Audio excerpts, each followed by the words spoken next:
আনাস রাদিয়াল্লাহু তাআলা আনহু বলেন, খাদিমতুন নবিয়্যা 10 সিনিন, আমি বিষ্ণু ইসা ইসলামের 10 বছর খেদমত করেছি, 1-2 বছর না, 10 বছর বিষ্ণু ইসা ইসলামের খেদমতে আমি নিয়োজিত ছিলাম। ফামা ক্বালা লি লিমা সানা'তা ওয়ালা লিমা লা সানা'তা, 10 বছরের মধ্যে একদিনও কখনো বলে না, এ আনাস এটা কেন করলা,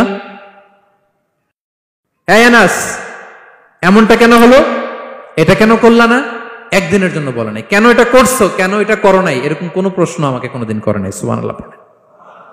আনাস রাদিয়াল্লাহু তাআলা আনহু কি ভুল করেন নাই? করছেন। ছোট মানুষ তো, একেবারে ছোট বাচ্চা ছিলেন। ওনার আম্মা যখন আনাস রাদিয়াল্লাহু তাআলা আনহুকে নিয়ে আসছে, বিষ্ণু ইসা ইসলাম মক্কা থেকে হিজরত করে মদিনায় আসলেন, সবাই বিশ্বনবীকে ঘিরে ধরলো, সবাই বিশ্বনবীকে সালাম দেয়, মুসাফা করে, হাদিয়া দেয়। আনাসের মা চোখের পানি ছাড়ে, বিশ্বনবীর কাছে লজ্জায় এসে বলে, ইয়া রাসূলুল্লাহ, সবাই আপনাকে উপহার দেয়, সবাই আপনাকে হাদিয়া দেয়, আমি আপনারে কি হাদিয়া দেব? হাদিয়া দেওয়ার মতো কিছু নাই আমার এই কলিজার টুকরা আনাস ছাড়া, আমি আনাসকেই আপনারে হাদিয়া দিয়ে দিলাম। ইয়াখদুমুকা ইয়া রাসূলুল্লাহ, হে নবী, আনাস আপনার খেদমত করবে, আপনার অজুর পানি এনে দিবে, আপনার মেসওয়াকটা এনে দিবে, আপনার জুব্বাটা এনে দিবে, আমি আমার কলিজার টুকরা, আমার নাড় ছেঁড়া ধন আনাসকেই আপনারে উপহার দিয়ে দিলাম। আনাস রাদিয়াল্লাহু তাআলা বিষ্ণু ইসা ইসলামের সাথে থাকতেন, অজুর পানি এনে দিতেন, জামা এনে দিতেন। বিষ্ণু বললেন, আনাস আমার ওই জুব্বাটা নিয়ে আসো। ছোট্ট আনাস জুব্বা আনতে যে মদিনার বাচ্চারা খেলতেছে, আমাদের দেশে যে খেলে, কুতকুত খেলে, চারা খেলে, এইটা খেলে, সেইটা খেলে, ওই খেলাধুলা দেখে নবীর জামা আনার কথা উনি ভুলে গেলেন, বাচ্চাদের সাথে দাঁড়িয়ে খেলা দেখতে আরম্ভ করলেন। এখন সময় গড়িয়ে অনেক হয়ে গেল, আনাসও আসে না, জুব্বাও আসে না, ঘটনা কি? বিষ্ণু ইসলাম বললেন, যাই নিজের জামা নিজে নিয়ে আসি।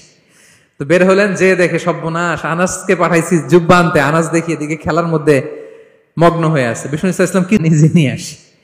তো বের হলেন, যে দেখে সর্বনাশ, আনাসকে পাঠাইছি জুব্বা আনতে, আনাস দেখি এদিকে খেলার মধ্যে মগ্ন হয়ে আছে। বিষ্ণু ইসলাম কিছুই বললেন না, চুপ করে যে উনিও আনাসের পিছনে এভাবে দাঁড়িয়ে রইলেন, কিছুই বলে না। তো আনাস খেলা একবার এদিকে দেখে, একবার ওদিকে দেখে, একবার এদিকে ঘুরতে ঘুরতে হঠাৎ দেখে পিছনে কে? স্বয়ং বিশ্বনবী। আল্লাহ, বিশ্বনবীর দেখে তো আনাস রাদিয়াল্লাহু তাআলার কলিজাটা এখানে চলে আসছে ভয়। হায় হায়, আজকে খবর আছে, হায় হায়, আমার না জুব্বা আনতে বলছিল, আমি কি কাজ করলাম? ভয়ে আটকে উঠছে। বিষ্ণু ইসা ইসলাম ধমক দেয় নাই, পিট্টি দেয় নাই, কিছু করে নাই, শুধু একটা মুচকি হাসি দিয়েছে। আনাস রাদিয়াল্লাহু তাআলা আনহু বলে, বিশ্বনবীর সেই দিনের মুচকি হাসির শাসন মৃত্যুর আগ পর্যন্ত আমাকে সোজা রাস্তায় রেখেছে, আর ডানে বায়ে করি নাই কোনোদিন।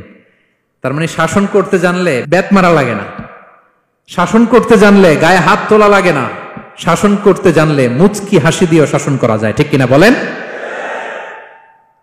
বিশ্বনবীর মুচকি হাসির শাসন আনাস রাদিয়াল্লাহু তাআলা আনহুকে আজীবন সোজা রাস্তায় রেখেছে।